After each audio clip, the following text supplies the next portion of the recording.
జ్యూసీగా ఉండే బాదుషాలని ఈ విధంగా ప్రిపేర్ చేసుకోవాలో చూసిద్దాము. ఇక్కడ కేజీ మైదా పిండిలో ఉప్పు, తినే సోడా, అలాగే 50 గ్రాముల నూనె తీసుకున్నాను. పిండి మొత్తం కలిసేలాగా బాగా కలుపుకోవాలి. ఇక్కడ నూనె బదులు మీరు డాల్డా లేకపోతే నెయ్యి అయినా వాడచ్చు. నేను ఆయిల్ వాడుతున్నాను. ఈ పిండి అంతా కలిసిన తర్వాత 2 గ్లాసులు వాటర్ పోసుకొని పిండి మొత్తం జోరుగా గట్టిగా కాకుండా మెత్తగా కలుపుకోవాలి. వీడియో చూపించిన విధంగా నాకు ఈ పిండిని కలుపుకోవడానికి సుమారుగా 20 నిమిషాల వరకు పట్టింది. వీడియోలో చూపించిన వరకు మెత్తగా అయితే పిండిని కలుపుకోండి. ఈ విధంగా పిండి ముద్దపై ప్లేట్ లేదా క్లాత్ వేసుకొని 10 నిమిషాలు పక్కన పెట్టుకోవాలి.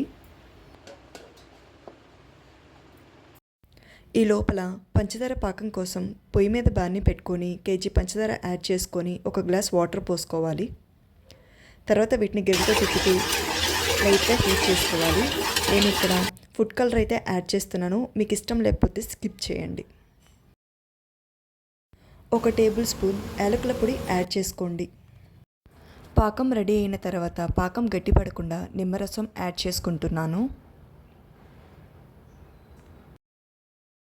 10 నిమిషాల తర్వాత పిండిని తీసుకొని ఇలా బాల్స్లా చేసుకొని వీడియోలో చూపించిన విధంగా పొట్టనవేలు సహాయంతో ఇలా బాదుషాలాగా చేసుకోవాలి.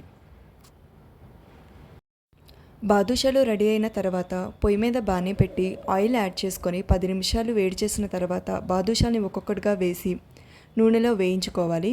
ఈ బాదుషాలు 20 నిమిషాలు అయిన తర్వాత పైకి తేలే వరకు బాదుషాల్ని వేయించుకోవాలి.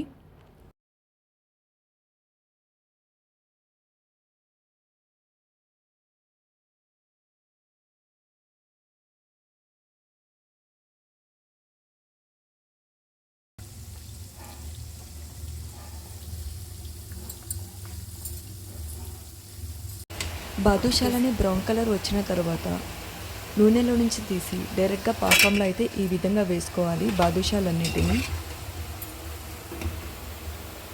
5 నిమిషాల వరకు ఈ బాదుషాలని పంచదార పాకంలోనే ఉండనివ్వాలి. 5 నిమిషాల తర్వాత ఈ బాదుషాల్ని వేరే గిన్నెలోకి సపరేట్ చేసుకోవాలి. వీడియోలో చూపించిన విధంగా ఎంతో జ్యూసీ టేస్టీగా ఉండే బాదుషాలు రెడీ అయిపోయినాయి. వీడియో నచ్చితే లైక్ చేసి సబ్స్క్రైబ్ చేయండి నా ఛానల్ని.